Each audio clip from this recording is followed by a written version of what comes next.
আসসালামু আলাইকুম। আশা করি আপনারা সবাই ভালো আছেন। আজকে আপনাদের সাথে অন্যরকম একটা বিষয় শেয়ার করব। আজকে আপনাদেরকে দেখাবো একটা ডালিম গাছ থেকে আপনারা কিভাবে ২টা ডালিম গাছ বানাবেন। চলুন দেখে নেওয়া যাক। এটা মূলত একটা রিমন জাতের ডালিম গাছ। এই ডালিম গাছটা আমরা বেশ কিছুদিন হয়েছে কিনেছি, প্রায় ২ মাসের মতো। কিন্তু এই গাছটা দেখতে পাচ্ছেন খুব একটা কিন্তু গ্রোথ নেই, যার কারণে আমরা ভাবলাম এখান থেকে আরেকটা গাছ কিভাবে তৈরি করি। তো আমরা এখান থেকে আরেকটা গাছ তৈরি করব, যার কারণে আমরা এখানে কলম দেওয়ার চেষ্টা করছি। কলম দেওয়ার জন্য আমরা প্রথমে একটা ৫ লিটারের বোতল নিয়ে নিয়েছি, সেটার সাইডটা কেটে আমরা একদম গাছের সাথেই কিন্তু কলমটা দেব, যার কারণে ৫ লিটার বোতলটার সাইড কেটে আমরা খুব ভালোভাবে নিয়েছি। যে জায়গাটুকু শুধুমাত্র গাছের ডালটুকু নিতে হবে সেই জায়গাটুকুই কিন্তু আমরা কেটে নিয়েছি। এখন ডালটা একটু চেঁচে নিচ্ছি, খুব একটা প্রয়োজন ছিল না, তারপরেও আমরা নিচ্ছি যেহেতু আমরা গাছটা খুব ভালোভাবে লাগানোর চেষ্টা করছি।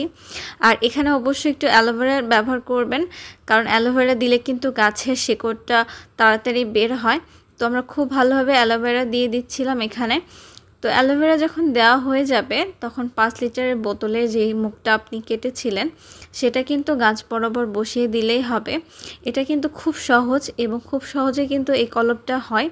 ২ মাসের মধ্যে আপনি দেখতে পারবেন এখানে কিন্তু বেশ ভালো আকারে শিকড় বের হবে।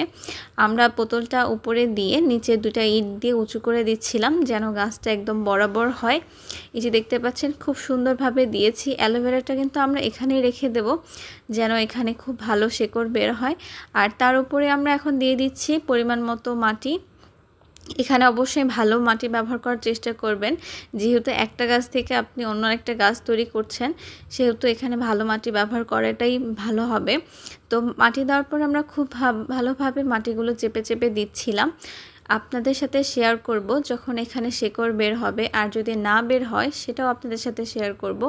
অবশ্যই আমাদের পেজটা ফলো দিয়ে রাখবেন আর চ্যানেলটা অবশ্যই সাবস্ক্রাইব করে রাখবেন নতুন নতুন ভিডিও দেখার জন্য।